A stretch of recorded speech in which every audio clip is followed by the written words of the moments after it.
One. All right, everybody, it's Rashad Milligan here for Rolling Out once again, and I'm here with Mr. Jabril. Mr. Jabril, first things first, how are you doing? Good morning, sir. Oh man, all is good. Sun is shining. Vibe is good. Life is good. So I've got no complaints. I'm blessed. I heard that. I heard that the Zoom camera's looking crispy. You got the whole focus going in and everything. I guess that's what happens when you build a mogul empire, anything of that nature, remotely and everything. And that's exactly kind of what you've been focusing on. Just first things first, how did that entire thing come about? So yeah, I have this brand called Passport Heavy with my team, and so we create travel documentaries around the world. It first started out because I was working online from my computer before it was like the cool thing, before Instagram was even a thing.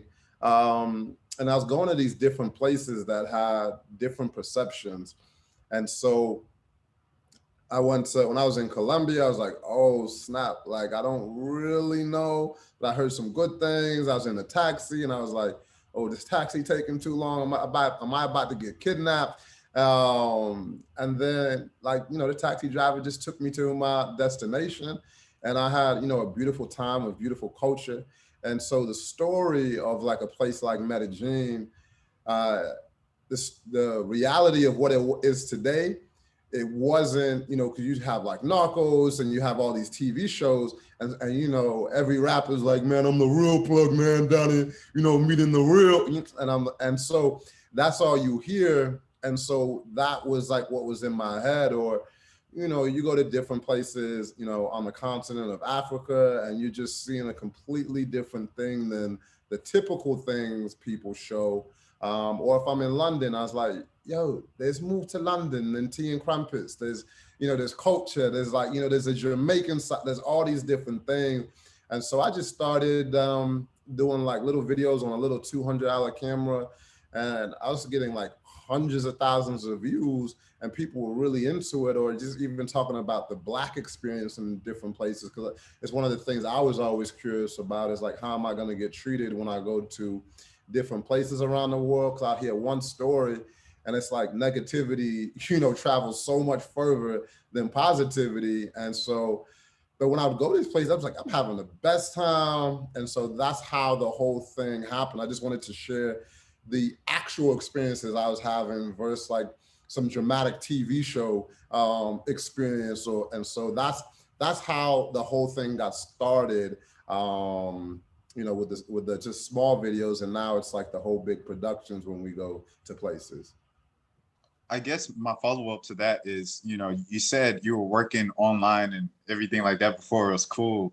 And even just the fact of kind of the vlogging internationally and stuff like that, that's kind of like a thing that's common now. But, you were a little bit ahead of the curve. Where do you think that type of line of thinking came from? And I guess what is some advice that you give to any aspiring entrepreneur who might want to launch kind of the next biggest thing, but they don't know like how to have a hunch of what's going to be hot in a couple of months, in a couple of years? Man, I think one of the biggest things, and just for working remotely. So I mean, I've been traveling nonstop since 2010. So when I told people I've been working from my computer, they're like, "Oh, what do you do?" I was like, I have an online business and I work from my computer. But they'd always be like, but when are you going back home? When do you? I was like, no, I work from my computer. They're like, huh? No, no, no. But like, and so back in 2010, it was such a, they're like, it just didn't resonate. So my biggest advice, especially like now with, so even so many, you talk about entrepreneurs, but I think the biggest digital nomads now are people who actually work jobs, right? And so it was a mindset shift for me. That was the biggest thing. So I've been working remotely for almost 20 years. So even 10 years before that, I was already working remote. But what ended up happening was, so I grew up in Chicago, and then I was in Hawaii, and then I was there for like a 2-week trip visiting some friends. And then I was about 3 hours before going home. I'm taking the run down the beach, my shirt's off, I'm feeling good. I see a few ladies looking, I was like, yo, I'm feeling this. And so, and then my flight was going back. This is in in February, no, yeah, it was February 2010. And I was like, if you know Chicago, it's cold.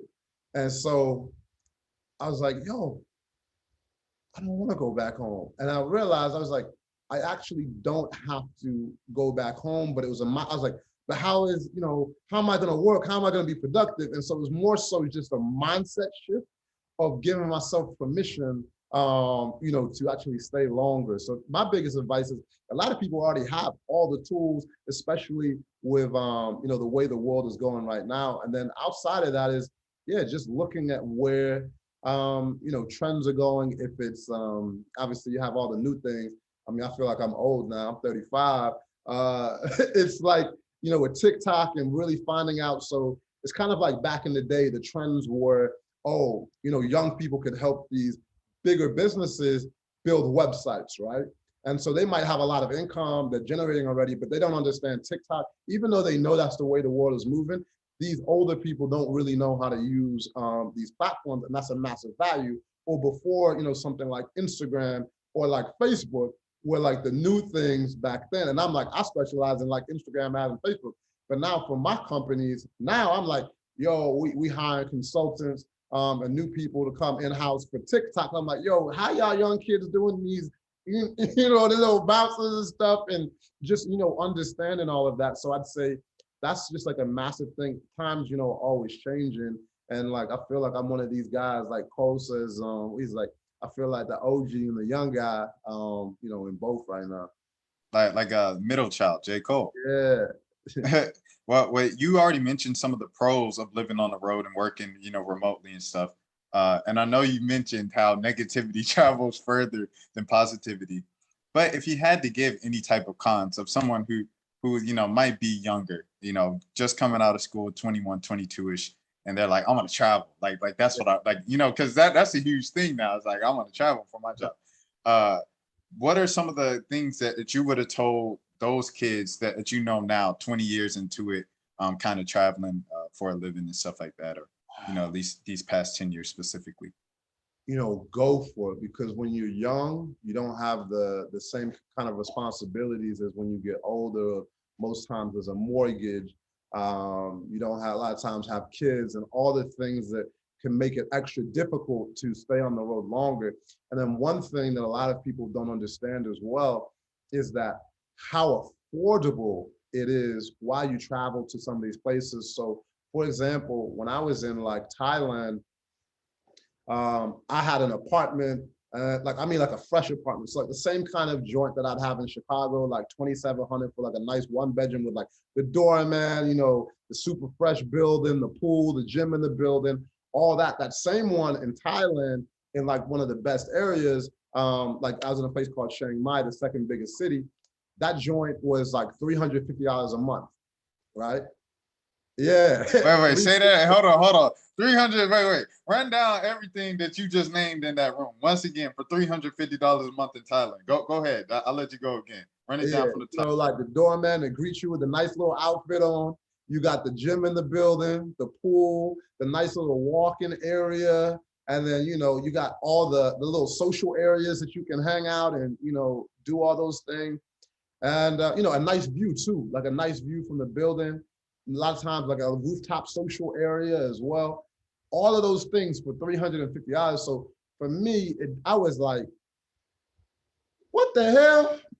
And so, and especially working online, and then a lot of people who figure this out, right? And then, so here's the other thing. When I was going out there too, I like to have fun going out. So a bottle of like Jack Daniels in the club in Chicago normally run me about $300 or so, right? For about there, $35 in the club for a bottle at the table. And so I was like, okay, $35 for this. And then taxis are about probably 4 times cheaper. So if you got I'd say, yeah, probably like 1 to 4, even 1 to 5. So if you're paying $20 for a taxi in Chicago or LA, you're probably paying about $4 for that same taxi there. And the cars are new, like, whatever, they got the 2018 Camrys if you're using the Uber X, or if you're doing and I was like, this stuff crazy. And so a lot of times out there, especially in a place like Chiang Mai, a lot of people rent like motorcycles or scooters, that's just the culture. Like it's cool. Like Chicago, I don't know if you're gonna be as cool riding on the scooter, but out there it's like the culture. Same within Bali, and then that's like maybe $150 a month if you get like a nicer one. And so when you're looking at what would probably cost you $6 grand a month to, have a nice, decent lifestyle in Chicago, it costs you about $1,500 a month in Thailand. And then you got an international crowd, and then you have a local crowd. You have super fast internet, right? You have amazing co-working spaces. You got all these world-class restaurants. You have easy flights that you can go to other places and visit, not just in Thailand, or you want to go to another country. So there are all these benefits. And I know a lot of the people now. I'll tell you one crazy thing about, because community is a big thing, right? When traveling. And so when I first went to Thailand in 2011, I saw 4 Black people in 4 months in this place called Chiang Mai, Thailand. I was like, okay. Oh, snap, there's another one. Oh, fam. Like big head now. Like there's no, I see you, bro. What's up, man? But when I went and I created videos, right? People can still go find these older videos on YouTube. And then when I went back in 2014, I was seeing about 4 Black people a day. And then the crazy thing is, 3 out of the 4 would come up to me and say, hey, you a big reason that I'm out here. I was watching the videos on YouTube and all the things that you was talking about, $300 for the apartment, this and that. I had to come check it out. And then slowly but surely, because every voice is impactful, even if you have, 200 friends on your Instagram, like if you're posting about that, right, versus someone with tens of thousands of followers, 100, like your people know you. So they're like, oh snap, what's going out there? How is it? And then so it just kept, with the ripple effect, it just kept growing. And so now there's like whole Black communities in Thailand, and then these other places around the world. And so it's beautiful to know that been a part of the growth of some of these, cultures and stuff around the world. Right. And, just kind of shifting back to business a little bit more. Speaking of some of those marketing techniques, I know you mentioned kind of seeing the next big thing. So back when you were coming up, it was Facebook and Instagram. Now it's the TikToks and stuff. What are some of the marketing techniques that you kind of use in your business and are pivotal to growing a successful business? Oh man, big. So I also I have another company as well. So I have Passport Heavy, which is a travel documentary company. But I also have this other business called Live Richer Academy, which is a financial education company where we provide information about budgeting, saving, investing, money mindset, student loans, could be side hustles, but everything personal finance, live richer, to live in richer. And that's with my amazing business partner, Tiffany, the budgetista. And so the way that we've grown that business in a really big way is through social media marketing, right? So a lot of people know organic ads, right, where they're just posting on their social media. But what we do to amplify the message is we will create content that people really want to see. So for example, you might be looking to fix your credit. So or you want to improve your credit. Most companies like older school would be like, hey man, debt consolidation or whatever, but how you actually fix it is the education. And it also relatable, right? So most people, so my business partner, Tiffany, she's a very relatable person as it comes to, she used to be a preschool teacher. So you might see an ad pop up for her, hey, I've raised, my credit from like a 547 to a 752 while I went through a bankruptcy or a foreclosure, or I saved $40,000 in 2.5 years on my $39,000 salary as a preschool teacher, right? So people are like, what? What's that? Like how? Like I'm making 80 grand and I can't even save that. And then we'll basically have a call to action and then invite them to a free class. And then that basically builds listening, but we add value. So one of the biggest tips I have for people is you want to lead with value and be relatable. And then how we amplify that, simple video is we use Facebook ads and then also Instagram ads, or it could be YouTube ads, to get in front of a bigger audience. So for example, Black women have highly been neglected when it comes to, personal finance. It's always been pretty much like the white male that people are focused on, but they're like, yo, Black women have money, and they're also like one of the, like some of the smartest people on earth, some of the most highly educated, and then they have money, but a lot of times they just keep it in their savings accounts because they're not comfortable investing, and they're like, I don't know who to trust. And so that's like where we come in. And as far as numbers, right, we have over 1 million women within our community, our free community, and in our paid community, we have we have over 40,000 women in our paid community, and and that's enabled us to have an 8-figure-a-year business and growing.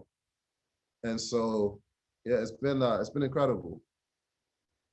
Man, it's just kind of tough just speaking right after you say an 8-figure business and but I guess still just kind of staying along those lines. When building up kind of your financial intelligence and financial education business, what were some of the books that you read growing up to kind of give you some of your knowledge and experience before you started teaching? Books, man.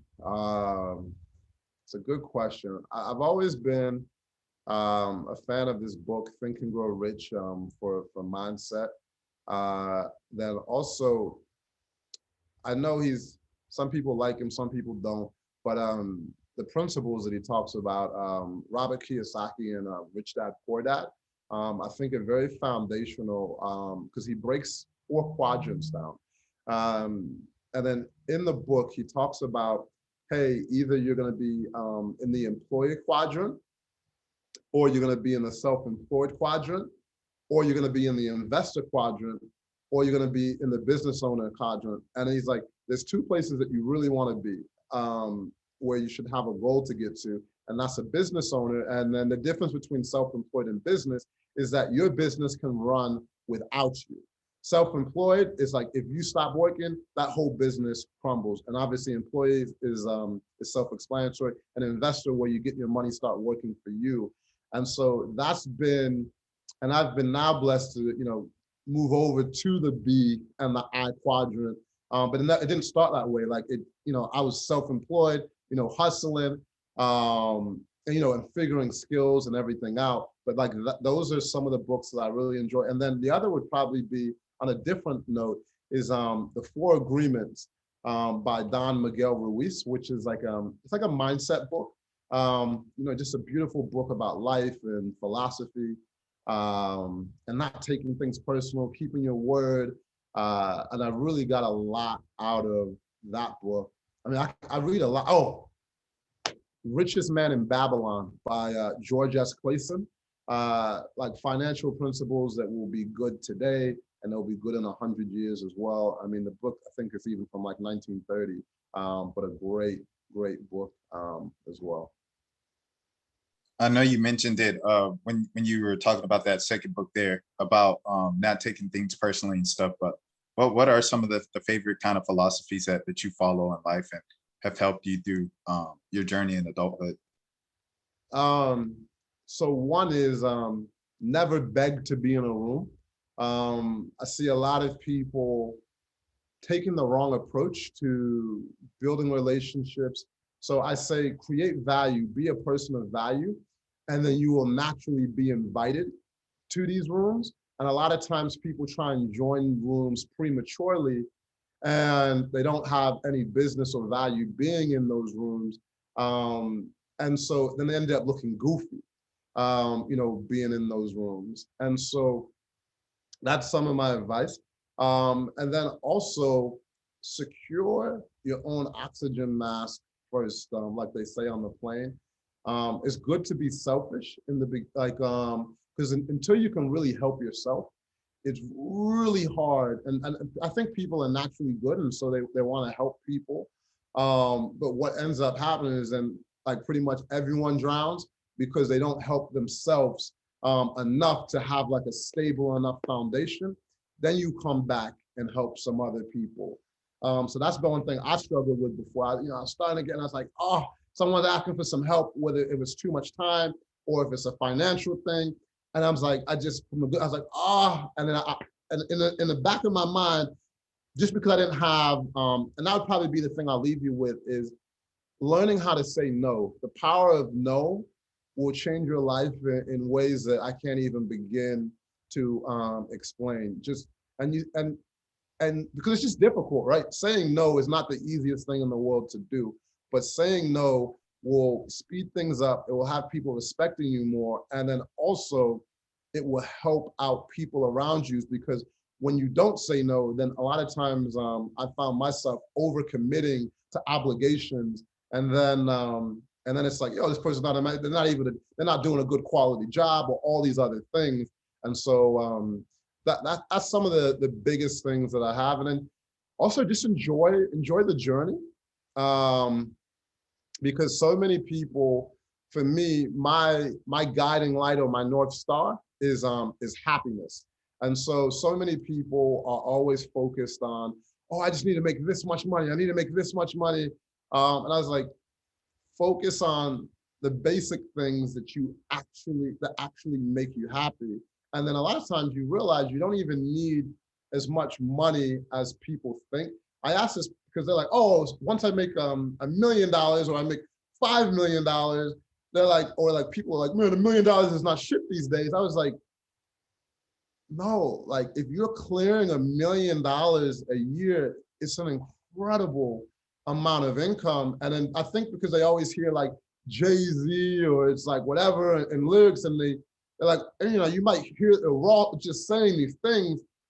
I'm like, no, it is. Or you hear these new NBA contracts. I was like, do you know to be in the top 1% of income earners in the world, you need to make $32,000 a year. $32,000 Wow. a year will put you in the top 1% of income earners in the world. And when you understand that on a worldly basis, as I've traveled, I was like, yo, that's crazy. But in the United States, you need to make about 500,000 a year to be in the top 1% of income earners.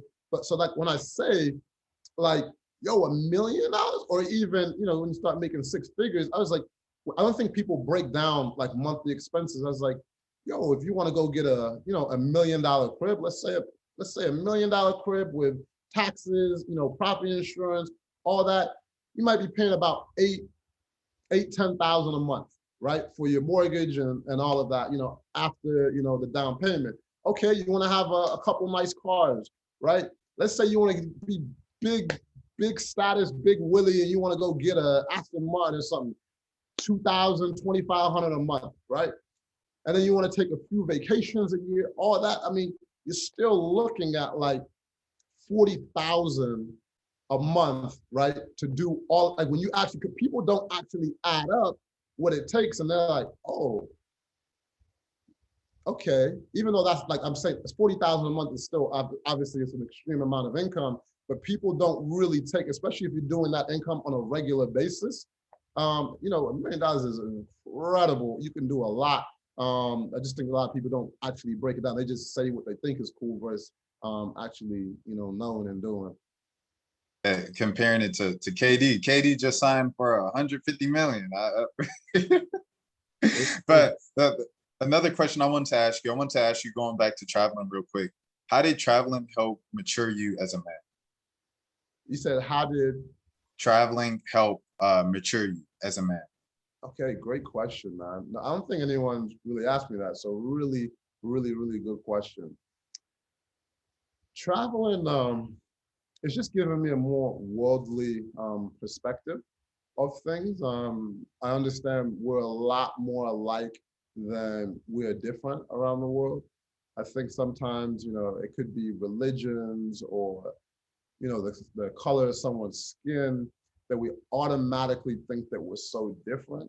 And yeah, there are definitely differences, but I'm like, okay, man, I can actually really get along with someone from this other culture. I can really understand further. And then also from a business perspective, now I'm like, I used to be very narrow-minded and just kind of have a very US or Western perspective. But as I've spent time in, Africa, right? I just got back from Ethiopia, just beautiful, beautiful experience. Like I'm about to head to Rwanda, Nigeria, um, Ghana, before the year is up. And doing all those things has really changed how I view people and the world and also what's possible. So, and I've also been to some places 10 years before or 5 years before, and I've seen them completely transform. So as far as me, I just say growing up like mentally, and then also just an appreciation for other cultures. Like even one of my immature things growing up, like was Spanish class. They're like, yo, take Spanish class. I was like, nah, I'm not. Like, I'm not learning no Spanish. Why the hell I gotta learn Spanish for? Like, and then now I wish I would have taken Spanish class seriously. So when I go to all these different places, one of the most beautiful things is, and a sign of respect is to speak in someone's native language because you're visiting their home. So it's like one of those things. Like if I could look back and tell my younger self, like, hey, yo, Jabril, take Spanish class serious, maybe even double up and take 2 languages because the world is becoming a lot more global and you're going to be able to have, and you're also going to become more valuable in the world by learning, more languages. So those are some of just the different things that have helped me mature as a man, around the world. Jabril, I appreciate you so much for your time today. I was running a little tardy and I already held you. I don't want to hold you too much. I know you're busy. You got a couple of businesses you're running and everything. Just to leave, before we leave, where can people find you on social media? Where can they support you and Patreon, anything like that? Man, thank you, man. Just come to YouTube, Passport Heavy. This is where we drop videos on a regular basis. So that's Passport, like a travel document, passport, and then Heavy, like the weight. So Passport Heavy across all platforms. My own personal is Jabril. So Jubril, and then the number 8 at the end on Instagram. That's where I hang out. And then also shout out to my business partner, Tiffany the Budgetnista, New York Times bestseller. You might have just seen her on Good Morning America. She has a new book out called Get Good with Money. And so, yeah, just look up Live Richer Academy as well, or the Budgetnista for some more, financial information. Yeah, and that's it. We'll be, and if you're in the Caribbean, we on TV or in New York. We're on your TV. So if you have like Verizon and stuff, you can catch us on there. But yeah, we come in and we got some big announcements coming in January, but we signed NDAs. So when January comes, we got some new stuff coming. Jabril, I appreciate it so much and keep inspiring. Like you said, first time going 2010, you only saw 4 Black people. Next time you see 4 Black people every weekend, they're coming up to you. Hey man, I did this because of your video. So keep living that impact in the world. And thank you so much for taking your time out to talk to us. Rashad Milligan for rolling out. Everybody, have a great day.